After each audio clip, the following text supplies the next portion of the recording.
When you see a Wiccan altar, you might notice a knife that never cuts, a broom that doesn't sweep, or a cup that holds more than just water. These aren't just objects, they're symbols of power, balance, and the elements themselves. If you're new to Wicca or building your first altar, remember the tools do not create the magic, you do.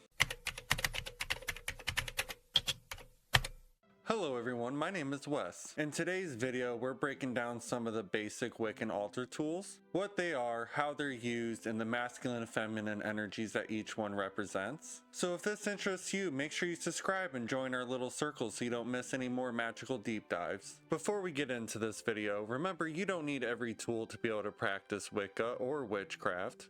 Wicca is about intention, connection, and balance. And remember, I am just one Wiccan. Many Wiccans and witches do things differently, so do whatever feels right for you. Okay, the first tool we're going to talk about today, I personally do not use. That is the athame. The athame is usually a black-handled, double-blade dull knife, but here's the reason why it's dull. It's not made for physical cutting. The athame is used for directing and channeling energy. You might use it to cast a circle and call the quarters, direct energy during spell work, and symbolically cut energetic cords. Traditionally, the athame is associated with the element of fire. The athame is an extension of your will. When you point it, you're not pointing a blade, you are directing and channeling your energies. Alright, next we're going to talk about the tool that I personally use to direct energy, and that is wands. Like I said, the wand is a tool that's used to direct energy during ritual and spell work, just like the athame. It's often made of wood, crystal, or a combination of both materials. Unlike the athame's sharp authority, the wand carries a lighter touch. It's associated with air and the masculine energy. When using a wand, you're moving your energy more like wind. Gentle, intentional, and direct. Some Wiccans and witches like me prefer the wand over the athame. Both channel energy, but both carry a very different energetic signature. Alright, next we're going to be talking about the besom. A besom, or ritual broom, is one of the most symbolic tools in Wicca and witchcraft. Typically placed by a door or an altar, this tool is used to cleanse spaces of negative energy. And no, you're not sweeping dirt, you're sweeping energy out. It's associated with the element of air and carries both masculine and feminine energies. The stick of the besom represents masculine energies while the bristles represents feminine energies.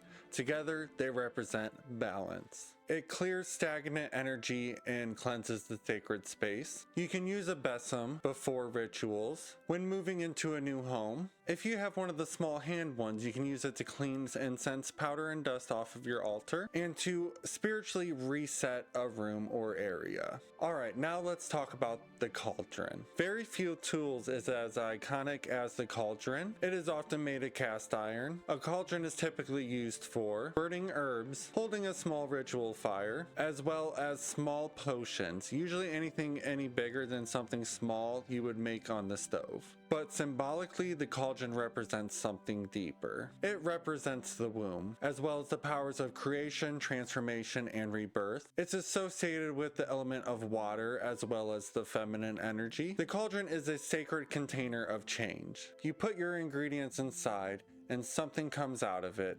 That is truly magic. Alright, next we're going to be talking about the bowling. Unlike the athame, the bowling is a practical knife. Usually white-handled and crescent-shaped, the bowling is used for physical tasks like cutting herbs, carving candles, cutting physical cords, and preparing other spell ingredients. It carries feminine energy. It assists in preparation, growth, and nurturing of your work and intention. The athame directs energy, the bowling prepares it. Both are important, but both have different uses. Alright, next we're going to talk about the chalice. The chalice is a sacred cup placed on the altar. It represents the element of water and the goddess, the womb, emotions, and intuition. It's often filled with wine, water, or herbal infusions. In ritual, it is used for libations, offerings, and also the cakes and ale ceremony. In some traditions, the athame is lowered into the chalice. This symbolizes the union of masculine and feminine forces. Alright, now let's talk about the pentacle. The pentacle is one of the most recognized symbols in Wicca. It's a 5-pointed star enclosed in a circle. It represents earth, air, fire, water, and spirit. And the circle represents unity and protection.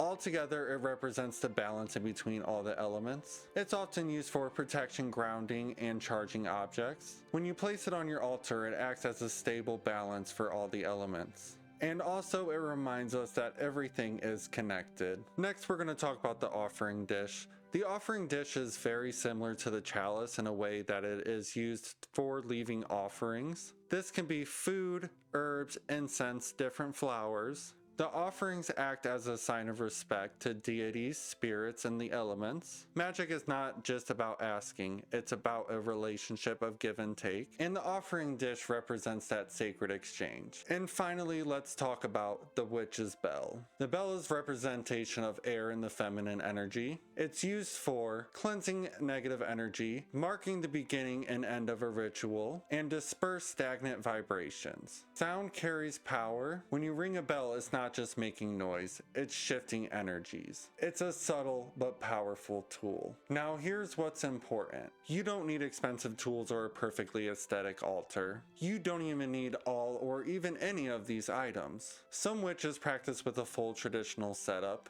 others just a candle in their breath. Both are completely valid. The magic lives within you. The tools just help you focus it. If you're building your altar or beginning your path, comment down below. Which tools are you most drawn to? And if you're wanting to deepen your practice, make sure you subscribe and join our circle here. And thank you for spending part of your journey here with me today.